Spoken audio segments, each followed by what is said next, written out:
Tentang tanda-tanda husnul khatimah dan beberapa kelompok yang terbebas dari fitnah kubur atau pertanyaan mungkar dan juga nakir. Apa saja tanda-tanda kematian yang indah dan apa saja amalan yang bisa menghindarkan kita dari fitnah kubur ini? Inilah yang kita akan bahas 1 jam ke depan. Ma'asyiral muslimat yang dimuliakan Allah Subhanahu wa taala. Kematian yang indah itu saya kira diharapkan semua manusia. Saya, ibu atau siapapun pasti ingin kematian kita itu diakhiri dengan keindahan. Tetapi kebanyakan di tengah-tengah kaum muslimin kita saksikan banyak kematian-kematian itu yang memprihatinkan. Ada yang sedang di atas kemaksiatan dia meninggal. Mungkin dia sedang mabuk dia meninggal, kena narkoba dia meninggal, sedang berzinah dia meninggal, sedang menipu dia meninggal, dan begitu seterusnya. Itu yang kita saksikan di sekitar kita. Tapi tak jarang juga kita saksikan ada orang-orang yang meninggal itu Masya Allah membuat cemburu bagi kita. Ada yang sedang sholat dia meninggal, ada yang sedang membaca Quran dia meninggal, ada yang sedang berjalan ke pengajian dia meninggal, dan begitu seterusnya. Tentu kematian ini dikembalikan kepada pilihan kita. Apakah kita ingin kematian kita su'ul khatimah atau husnul khatimah? Maka hakikatnya itu dikembalikan kepada kebiasaan kita. Kalau kebiasaan kita memang betul-betul dalam kehidupan ini ingin berubah, memperbaiki yang kurang baik, meningkatkan ketaatan dan ibadah kita kepada Allah setiap harinya, maka insyaallah kematian kita akan diakhiri dengan yang baik. Dan itu berdasarkan hadis. Dalam sebuah hadis dari Anas bin Malik radhiyallahu anhu, Nabi SAW bersabda, "Idza aradallahu bi'abdihi khairan ista'malahu."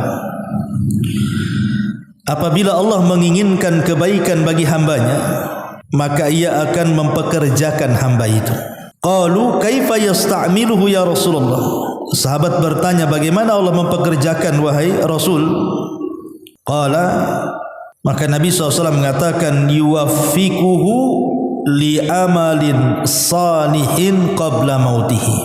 Allah akan memberikan taufik untuk berbuat kebaikan sebelum kematiannya. Jadi kalau sebelum kematiannya dia banyak melakukan kebaikan, banyak melakukan ibadah, artinya dia diberikan taufik. Taufik inilah yang kemudian mengakhiri kehidupan kita di atas kematian yang indah. Ma'asyiral muslimat yang dimuliakan Allah Subhanahu wa taala.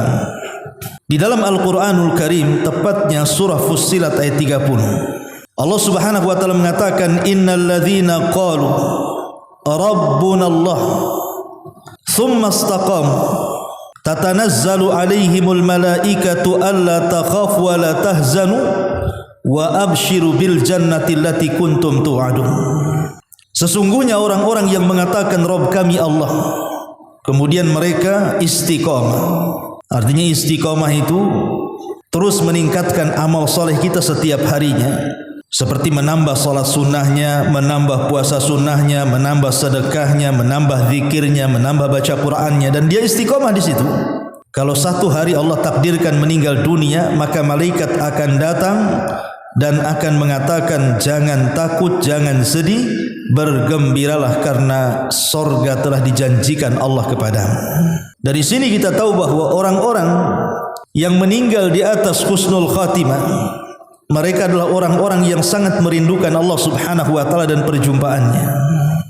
Makanya ada hadis yang mengatakan, man ahabba liqa Allah ahabballahu liqa'ah, wa man kariha liqa Allah karihallahu liqa'ah.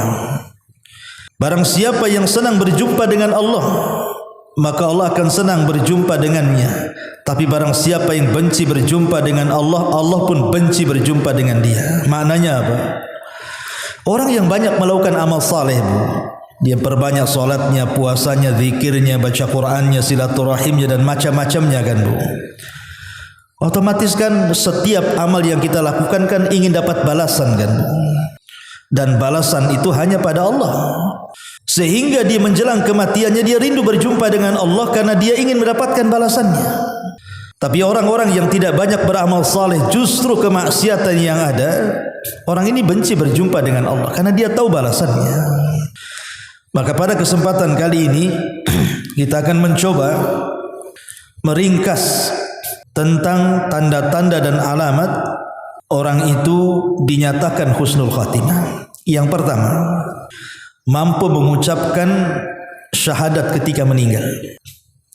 Di dalam hadis Nabi SAW yang mengatakan, "Man kana akhiru kalamihi la ilaha illallah, dakhalal jannah." Barang siapa yang akhir ucapannya la ilaha illallah, maka dijamin masuk surga. Kalimat la ilaha illallah itu kalimat yang paling mudah diucapkan oleh orang yang sedang sakaratul maut. Adapun kalimat yang lain paling sulit. Jadi Allah Subhanahu wa taala memang memudahkan kalimat ini diucap orang-orang sakaratul maut. Tetapi Allah Subhanahu wa taala sudah mudahkan kalimat ini diucap oleh orang-orang yang sedang sakaratul maut. Banyak juga orang yang tidak sanggup mengucapkannya kan. Karena orang-orang yang mampu mengucapkan kalimat ini adalah orang yang semasa hidupnya banyak mengucapkannya dan berusaha memaknai dan juga mengamalkan isinya. Karena percuma dia mengucapkan kalimat la ilaha illallah tapi masih datang ke dukun, masih percaya dengan tangkal dan jimat, masih melakukan kesyirikan. Percuma kalimat itu. Jadi ketika kita mengucapkan setiap hari la ilaha illallah, artinya kita mentauhidkan Allah. Dan biasanya orang-orang yang senantiasa berada di atas tauhid dan suka mengucapkan kalimat la ilaha illallah, Allah mudahkan untuk mengucapkannya saat kematiannya. Ini yang pertama. Yang kedua, saat kematiannya ada keringat di dahinya Bu. Lihat ibu kalau sedang mengunjungi orang yang meninggal atau sedang sakaratul maut, lihat dahinya Bu. Kalau dahinya penuh dengan keringat dan dia orang baik, jadi semasa hidupnya memang dia rajin ibadah, dikenalah kebaikannya. Saat meninggal kok dahinya banyak atau penuh dengan keringat Bu, maka keringat di dahi seorang mukmin yang taat itu tanda dari tanda-tanda husnul khotimah. Kata Rasul, mautul mu'min bi araqil jabin. Seseorang mukmin itu meninggal dengan dahi yang berkeringat. Kemudian yang ketiga, meninggal pada hari Jumat. Kalau ada orang baik, orang taat ibadah kepada Allah, dikenal kebaikannya dan keramahannya, Allah takdirkan kok dia meninggal di hari Jumat, entah paginya, entah siangnya, entah malamnya. Kata Nabi SAW, ma min muslim yamutu yaumal jum'ati aw lailatal jum'ati illa waqahu Allahu fitnatal qabri. Tidaklah seorang muslim meninggal dunia di hari atau di malam Jumat kecuali Allah akan menjaga dia dari fitnah kubur. Karena hari Jumat itu kan hari kemuliaan bagi kaum muslimin Bu. Sayyidul ayyam, pemimpinnya hari-hari. Ini yang ketiga. Yang keempat, meninggal saat melaksanakan jihad. Meninggal saat melaksanakan jihad di jalan Allah Subhanahu wa taala. Ada sebuah hadis Nabi mengatakan, ma ta'udduna syahida fikum, siapa yang terhitung orang-orang yang mati syahid di antara kalian? Qalu, maka sahabat mengatakan, ya Rasulullah, man qutila fi sabilillah fa huwa syahid. Siapapun, kata sahabat, yang terbunuh di jalan Allah maka dia syahid. Maka Rasul mengatakan, inna syuhada ummati idzan qalil. Kalau orang yang mati syahid itu orang yang mati ketika bertempur melawan musuh, kalau gitu para syuhada itu sedikit jumlahnya. Maka sahabat mengatakan, faman hum ya Rasul, kalau begitu siapa selain mereka wahai Rasul? Maka Nabi SAW mengatakan, man qutila fi sabilillah fahuwa syahid, wa man mata fi sabilillah fahuwa syahid, wa man mata fi ta'un fahuwa syahid, wa man mata fil batni fahuwa syahid, wal ghariqu syahidun. Kata Nabi SAW, sesiapa yang terbunuh di jalan Allah maka dia syahid. Sesiapa yang meninggal di jalan Allah maka dia syahid. Maksudnya meninggal di jalan Allah seperti ibu nih, dari rumah jalan kaki menuju ke pengajian karena Allah, bukan karena apa-apa ya, bukan karena ingin jumpa dengan kawan, bukan, tidak, memang ingin ngaji. Allah takdirkan mungkin kecelakaan di jalan, kemudian meninggal, maka meninggalnya mati syahid karena ibu mau datang ke pengajian, atau ibu dari di rumah ke sini kesandung, jatuh, meninggal pula, mati syahid. Tapi jangan disandung-sandungkan, Bu. Maksudnya tanpa sengaja tersandung, maka dia syahid. Sesiapa yang meninggal karena penyakit taun, sebuah wabah, maka dia syahid. Sesiapa yang meninggal karena penyakit perut, maka dia syahid. Dan sesiapa karena tenggelam, maka dia syahid. Tentu maksudnya orang-orang yang baik kan, Bu. Maksudnya orang-orang yang rajin ibadah, orang yang taat. Allah takdirkan kematiannya seperti itu maksudnya ya. Kematiannya tenggelam, kematiannya karena sakit perut, kematiannya karena wabah, maka itu dianggap syahid. Ya. Termasuk juga yang kelima, meninggal karena tertimpa sesuatu. Kata Nabi SAW, asy-syuhada khamsatun, al-mat'un wal mabtun wal ghariq wa sahibul hadmi wa syahidu fi sabilillah. Orang yang mati syahid ada 5. Orang yang mati karena penyakit wabah, orang yang mati karena sakit perut, orang yang mati karena tenggelam, orang yang mati karena tertimpa reruntuhan, dan orang yang mati syahid di jalan Allah. Umpamanya dia tukang bangunan, ya dia orang baik, taat. Allah takdirkan ketika dia bekerja di sebuah bangunan, roboh pula bangunan itu karena dia mati syahid. Tukang-tukang itu kalau dia orang baik, kalau dia orang taat gitu ya, Allah takdirkan kematian seperti itu, insyaallah syahid. Atau mungkin karena gempa tiba-tiba roboh rumah, terkena runtuhan, atau seperti di Palestina dibom rumahnya, akhirnya terkena runtuhan mati, itu syahid, Bu, kalau dia orang baik ya. Kemudian yang nomor 6, meninggal karena melahirkan. Nah, bagi ibu-ibu ya, kata Nabi SAW dalam sebuah hadis dari Ubadah ibn Samit radhiyallahu anhu menghabarkan tentang orang-orang yang mati syahid. Beliau bersabda, wal mar'atu yaqtuluha jam'a syahadat yajurruha waladuha bisararihi ilal jannah. Dan wanita yang meninggal karena melahirkan, maksudnya melahirkan anaknya, masuk golongan syahid, dan anak itu akan menarik dengan tali pusarnya orang tuanya ke dalam surga. Subhanallah, Bu ya. Jadi kalau Allah takdirkan ada orang sedang meregang nyawa karena melahirkan, Allah takdirkan meninggal ibunya atau meninggal dua-duanya, maka Rasul mengatakan anak itu akan menarik dengan tali pusarnya ibunya ke surga. Makanya kenapa kemudian ada keutamaan yang luar biasa bagi wanita-wanita dari mengandung sampai melahirkan itu.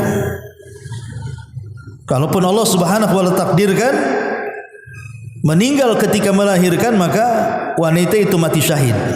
Tentu sekali lagi wanita yang taat ya. Wanita yang rajin sholat, wanita yang rajin melakukan zikir, baca Quran, ibadah lah pokoknya. Allah takdirkan kok kematiannya seperti itu, maka dia mati syahid dan mati husnul khatimah. Kemudian yang nomor 7, meninggal karena terbakar atau radang selaput dada. Kata Nabi SAW, asy-syahadatu sab'un siwal qatli fi sabilillah. Al-mat'un syahidun wal ghariqu syahidun wa sahibu dhatil jambi syahidun wal mabtunu syahidun wa sahibul hariki syahidun walladhi yamutu tahtal hadmi syahidun wal mar'atu tamutu bi jum'i syahidatun. Orang syahid itu ada 7 kata Rasul. Mati terkena taun atau wabah, dia syahid. Mati karena tenggelam, dia syahid. Mati karena radang selaput dada, dia syahid. Mati karena penyakit perut, maka dia syahid.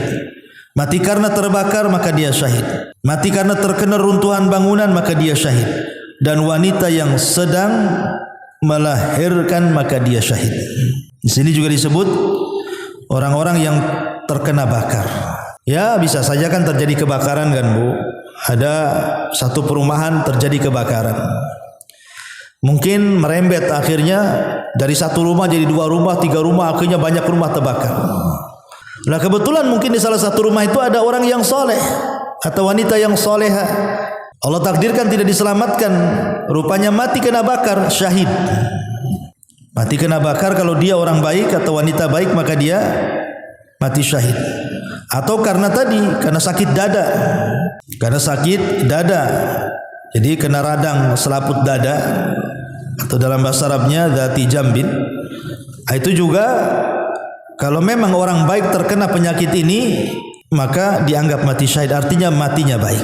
Ini nomor 7. Kemudian yang nomor 8, meninggal karena membela agama.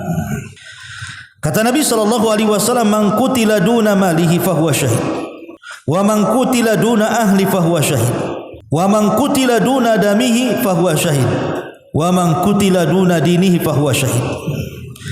Siapa yang terbunuh karena membela hartanya, membela keluarganya, membela darahnya, atau membela agamanya, maka dia syahid. Jadi kalau seandainya kita membela agama kita seperti orang-orang Palestina, membela agama, mempertahankan Masjidil Aqsa, ya, atau siapapun yang membela agamanya, tidak rela kalau seandainya agamanya diinjak-injak, dia marah, kemudian dengan sebab membela agamanya dia terbunuh, syahid. Sebagaimana juga orang baik yang membela hartanya, yang membela keluarganya, umpamanya datang rampok ke rumah, mau bunuh anak kita, ibu lawan rampok itu, kemudian ibu pula kena parang sama rampok, matilah ibu. Ibu orang baik, tidak pernah meninggalkan salat wajib, maka kematian ibu mati syahid. Ini yang nomor 8. Nomor 9, meninggal karena menjaga wilayah perbatasan kaum muslimin. Seperti orang-orang Palestina itu disebut ribat namanya. Ribatu yaumin wa lailatin khairun min siyami syahrin wa qiyamihi wa in mata jara alaihi amaluhu alladhi kana ya'muluhu wa ujri alaihi rizquhu wa aminal fattan, kata Rasul. Berjaga-jaga sehari semalam di daerah perbatasan lebih baik daripada puasa beserta salat malamnya selama 1 bulan. Seandainya dia meninggal, maka pahala amalnya yang telah ia perbuat akan terus mengalir dan akan diberikan rezeki baginya, dan dia terjaga dari fitnah kubur. Ini yang nomor 9. Yang nomor 10, meninggal saat melakukan amal perbuatan baik. Ibu lagi ngantar sedekah, meninggal. Ibu lagi sholat, meninggal. Ibu lagi zikir, meninggal. Ibu lagi baca Quran, meninggal. Ibu lagi bantu orang, meninggal. Ibu lagi masakan keluarga untuk anak istri karena Allah, meninggal. Pokoknya meninggal di atas kebaikan. Kebaikan apa saja. Maka kebaikan apa saja kalau Allah takdirkan ibu meninggal dengan sebab itu, maka ibu diberikan kematian yang baik. Karena Rasul mengatakan sana'iul ma'ruf taqi masari as-su. Jadi perbuatan kebaikan itu bisa menghindarkan dari keburukan-keburukan, salah satunya su'ul khatimah. Inilah 10 tanda kalau ada pada diri kita, maka kita dianggap husnul khatimah. Ma'asyiral muslimat yang dimuliakan Allah Subhanahu wa taala. Kemudian yang kedua, pembahasan yang kita akan bahas adalah orang-orang yang mereka ketika meninggal dunia terbebas dari fitnah kubur. Ketika manusia saat meninggal dunia didatangi mungkar dan nakir, Kemudian ditanya, man rabbuka, siapa Rabbmu? Wa man nabiyuka, siapa nabimu? Wa madinuka, apa agamamu? Maka semua manusia harus menjawabnya. Kalau dia sanggup menjawab, sebagaimana Allah mengatakan, yutsabbitullahu alladhina amanu bil qauli tsabit. Allah tetapkan jawaban orang-orang yang beriman dengan jawaban yang mantap. Berarti orang ini selamatlah dari fitnah kubur. Dan Allah katakan, ang sadaqa abdi, hambaku telah benar, bentangkan kuburannya seluas mata memandang, bukakan pintu sorga, hantarkan seluruh nikmat sorga ke dalam kuburannya. Ini yang sanggup menjawab. Kalau dia tidak sanggup menjawab, ditanya siapa Rabbmu, dia tidak tahu. Ditanya siapa nabimu, dia tidak tahu. Ditanya apa agamamu, dia tidak tahu. Maka ketika Allah melihat hamba ini tidak sanggup menjawab dalam fitnah kubur, maka Allah mengatakan, angkadzaba abdi, hambaku telah berdusta. Sempitkan kuburannya, hantarkan hawa panas dari neraka ke kuburannya, dan dia akan dipukul oleh malaikat yang kalau seandainya pukulannya itu diletakkan di gunung Uhud cukup menghancurkan gunung Uhud, kata Nabi. Berarti fitnah kubur ini menentukan kan selamat dan tidaknya manusia dalam kubur. Imma dia masuk kepada azab kubur atau nikmat kubur. Makanya Utsman bin Affan apabila diingatkan soal fitnah kubur itu menangis dia. Ketika ditanya, wa mayubkika ya Utsman, apa yang membuat anda menangis wahai Utsman? Maka Utsman mengatakan, celaka engkau, kuburan ini dulu bisa menjadi raudun min riyadil jannah, taman dari taman-taman menuju taman sorga, atau hufratun min hufarinar, bisa juga menjadi lubang menuju kita ke neraka. Jadi fitnah kubur ini sangat mengerikan. Makanya wajar kalau kita ini berlindung dari fitnah kubur ini setiap solat kita kan. Lalu di sana ada individu perorangan dari kaum muslimin, dari umat Islam itu yang tidak akan ditanya, Bu. Jadi ada orang-orang itu tidak akan ditanya, tidak akan disamperi mungkar nakir. Siapa mereka ini? Enak sekali mereka tidak ditanya mungkar nakir ini. Yang pertama, orang yang mati syahid. Orang yang mati syahid seperti mamanya sekarang para mujahidin yang ada di Palestina melawan Zionis Israel itu kan, Bu. Itulah para mujahidin itu, jelas-jelas yang diperangi adalah orang-orang kafir. Jadi kata Nabi SAW, ketika seorang laki-laki bertanya kepada Rasulullah, ya Rasulullah, ma balul mu'minin yuftanuna fi kuburihim illa syahid. Kenapa orang-orang yang beriman itu mereka difitnah, ditanya oleh mungkar dan nakir, kecuali orang yang mati syahid kok enggak ditanya? Maka Rasul mengatakan, kafa bi bariqatis suyuf ala ra'sihim fitnah. Cukuplah kilatan-kilatan pedang bagi para syuhada itu menjadi fitnah di dunia. Jadi tidak ada fitnah lagi di kuburan. Jadi semasa dia perang dengan kilatan-kilatan pedang saja itu sudah menjadi fitnah bagi mereka. Jadi tidak akan terulang fitnahnya. Makanya para syuhada, orang-orang yang mati syahid, mereka terbebas dari fitnah kubur alias pertanyaan mungkar dan nakir. Ini yang pertama. Yang kedua, al-murabit. Murabit itu artinya orang-orang yang menjaga perbatasan daerah kaum muslimin dengan orang-orang kafir. Seperti orang-orang yang berada di jalur Gaza gitu kan. Jangan sampai kemudian musuh masuk. Maka jalur Gaza itu dijaga terus oleh kaum muslimin. Kalau seandainya Allah Subhanahu wa taala takdirkan ketika menjaga perbatasan kemudian dibunuh musuh, maka orang ini tidak akan terkena fitnah kubur. Karena Rasul yang mengatakan, ribatu yaumin wa lailatin khairun min siyami syahrin wa qiyamihi wa in mata jara alaihi amaluhu alladhi kana ya'maluhu wa ujriya alaihi rizquhu wa aminal fattan. Berjuang sehari semalam lebih baik daripada puasa selama sebulan beserta salatnya. Jika ia mati, maka pahala amal yang telah ia lakukan akan tetap mengalir, rizkinya pun akan tetap berlangsung, dan dia akan terjaga dari fitnah. Maksudnya fitnah kubur. Ini yang kedua. Yang ketiga, para nabi. Para nabi tidak akan ditanya, karena salah satu pertanyaannya adalah soal nabi.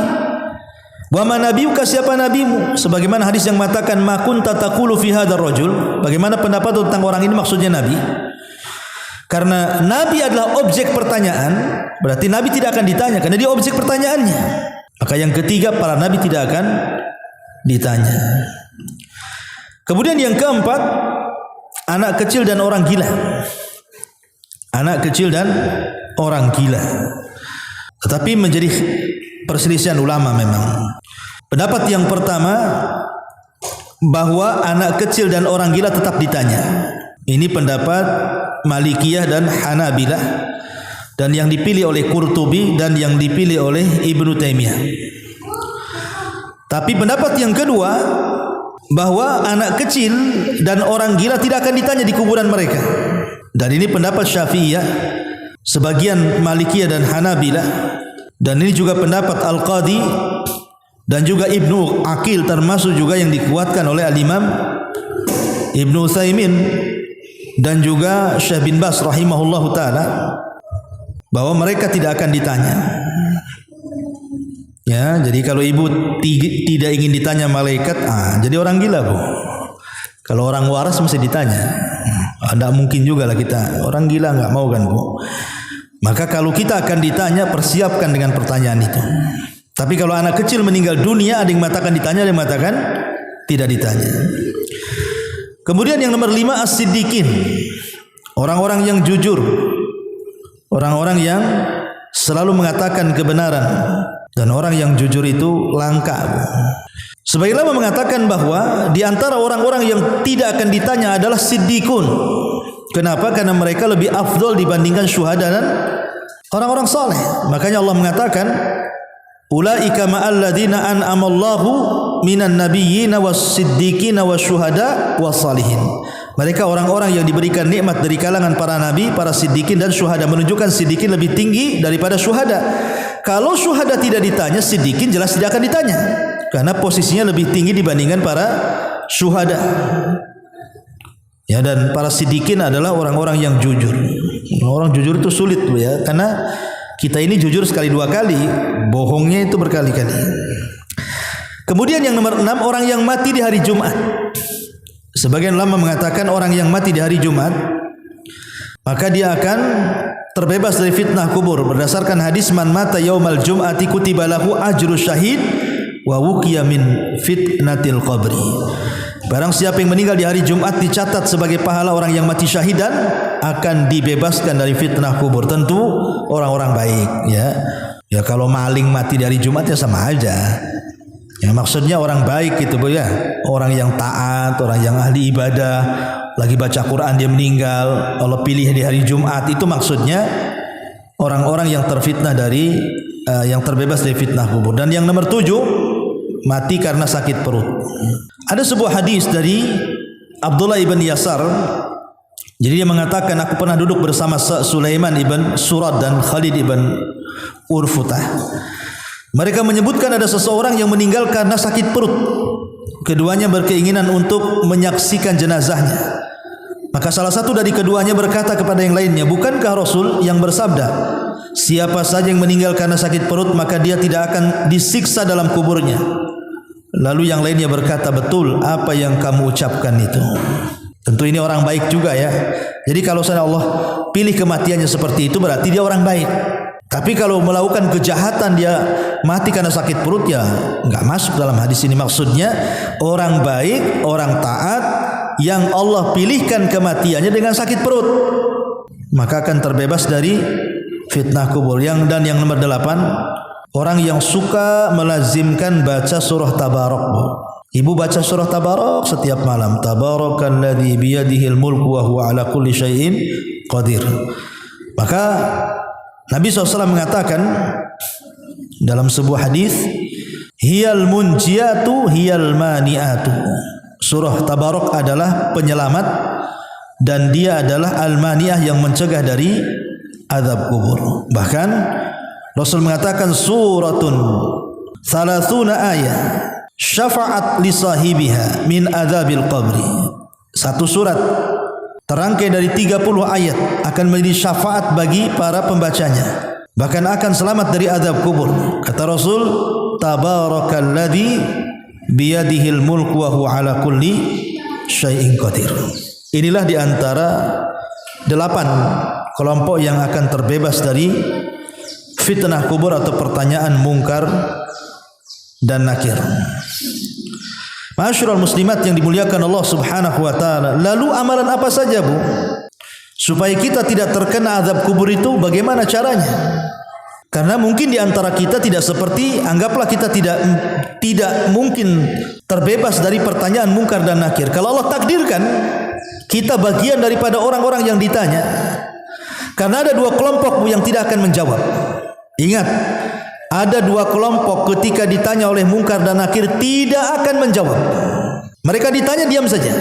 Pertama orang kafir, dan yang kedua orang munafik, yang munafiknya ini sampai kepada tingkat kekufuran, namanya nifak akbar. Pertama orang kafir, yang kedua orang munafik, nifak akbar yang sampai keluar dari Islam. Dua kelompok ini tidak akan bisa jawab.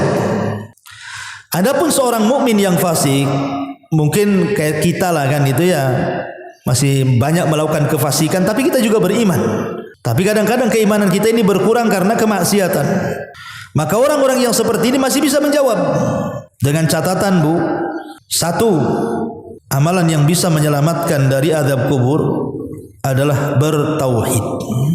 Yang kedua, istiqomah di atas ketaatan. Yang ketiga, jaga sholat, zakat dan puasa. Yang keempat, berkeinginan kalaupun kita tidak bisa berperang, tapi ada keinginan untuk berperang di jalan Allah. Yang kelima, ar-ribat, menjaga perbatasan. Yang keenam, terus ta'awud, berlindung dari azab kubur dalam setiap salat kita. Kemudian yang nomor 7, banyak-banyak berdoa supaya kita terlepas dari azab kubur. Dan yang nomor 8, jauhi penyebab-penyebab yang mengakibatkan azab kubur, seperti riba, namimah, cebok gak bersih dan begitu seterusnya. Itu kan penyebab-penyebab datangnya azab kubur.